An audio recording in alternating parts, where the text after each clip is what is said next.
are some of the qualities you look for when you're doing an interview that excites you, and based on experience you know they're good qualities that are going to make good, successful, long-term property managers?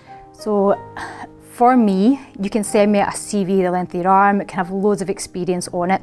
At the end of the day, it's a piece of paper and it's written in a way to make you look attractive. So that's great, and if you've got the experience, but what I am looking for is passion and desire to succeed, that spark in their eye that they really want this business for themselves. Also look to see that they fit in with a lot of our core values and that they will make it happen and be stronger together and be part of our team. So following on from that, what would be some of the things that you see? They might be enthusiastic, they might have those traits, but some of the points that make a bad property manager, not a bad property manager as such, but someone that probably won't succeed or isn't a right fit for Pillow.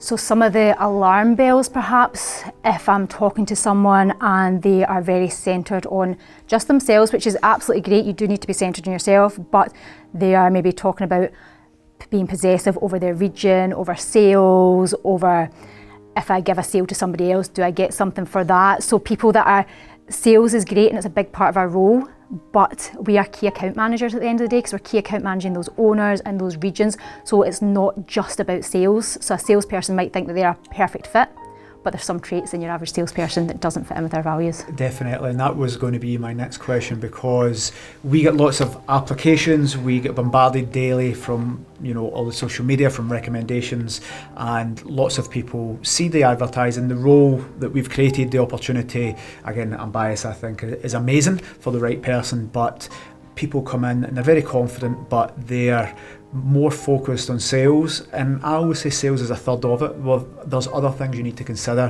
So being a good salesperson is good to get the properties on, but what happens if you're an amazing salesperson but don't have any other skills, like customer service, management, timekeeping, organisation, administration? What's going to happen if you got to 50 properties? Honestly, you're going to fall flat on your face is what's going to happen. You need to be organised, you need to be compassionate and be able to look at things from the customer's point of view. For me, direct salespeople are very much get the sale, move on. There isn't a move on, you have to go through the whole process with the owners. So they're going through a journey, you need to support the owners in the journey, especially if they're new to property and service accommodation. The guests, they're going through a journey as well. And sometimes guests' expectations can be slightly different than what we would maybe say is our expectations. So you need to manage them through that journey and be there and be available. And that's the thing as well. A good property manager needs to be available to their owners and their guests. We're not saying work 24 hours a day, but you need to be accessible. Yeah. So one of the things when designing this was flexibility.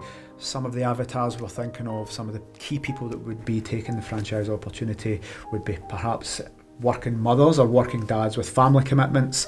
So based on that, a lot of people say, Scott, you offer a lot of flexibility with Pillow, this is amazing, and then get upset when they've to perhaps answer the phone on a Friday evening. So as a property manager that's been doing this, that answers the emergency phone and deals with all the other regional property managers' problems who go up the line to you, I want you to give a realistic explanation and set the expectations for the time commitment for this.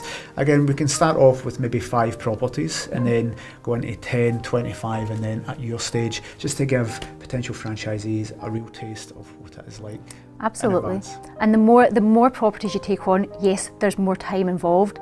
Even if you're at 5 properties to 10, and that's where you'll have a load of flexibility, you will still get calls at the weekend, because when you have guests in, the majority of guests for short term will arrive on a Friday, or they might be there Monday to Friday. So those are 2 of your busiest days are Monday and Friday for phone calls. Saturday nights you can get phone calls as well. So no matter how many properties you've got, you need to expect that. Now imagine you've got 50 properties and 50 guests arriving on the same Friday. 25% of those guests have got an issue, they're all going to call you, so you need to be prepared for that. There's also the emergency phone. So let's not forget the emergency phone, which everyone gets a shot of, and that is what allows you to be able to take time off, which is actually brilliant. That's what Pillow have kind of been excellent at, is giving you that infrastructure. When you're on the emergency phone, you can be lucky, it could be a week in early December and there's 1 call from somebody who's just needing a key box code, and that's an easy fix. If you're on the emergency phone, the first week in August, height of holiday season, Scottish school holidays, English school holidays, every single region is really busy. That can be a pretty intense week on the emergency phone. We do support you through it, so don't panic if you're watching this. We do support you through it. There's other people on hand, but yeah, that can be pretty intense. And we work that emergency phone on a rota basis as well, so you'll have a couple of times throughout the year where you have that emergency phone, and that allows us all to get a little bit of time out as well. Yeah. So some of the property managers we take on board were people who were considering setting up their own property management company or already had their own property management company and decided to join forces with Pillow. One of our core values is stronger together, and I genuinely believe that anyone looking to set up a business or existing business that joins forces with Pillow and the amazing team will make more money and have a better work-life balance. So there are some people that come to us that say, Scott, why would I do this with you and obviously share the profit rather than doing it all myself and having full control of the business? And one of those things is, as Emma mentioned in a previous segment, was the help and support and time off. So you take some time off. I'd like you to say, from your perspective, what support you get from Pillow versus if this was your business, you had your 50 properties, which meant you probably wouldn't need any staff, you'd be doing it yourself, so you'd be a solopreneur, just you and the business.